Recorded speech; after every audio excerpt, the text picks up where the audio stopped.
në një kafe me një shoqe të performojmë, të sjellim anën tonë më të mirë, apo qoftë edhe të shtrëngohemi shumë ta bëjmë këtë në punë, shtëpia është vendi ku ne jemi të relaksuar. Dhe supozohet që aty ti nuk mund të maskohesh dhe të jesh, do të thënë, të shtirësh jashtë.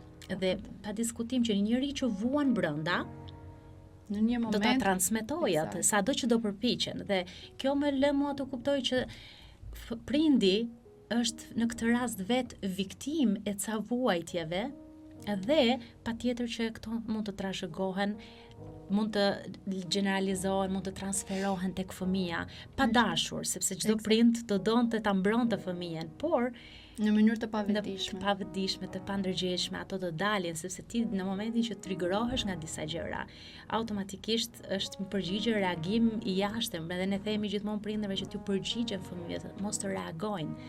Dhe reagimi është emocional, përgjigja është logjike, përgjigja është nevojë, plotësimi i nevojës ndaj fëmijës.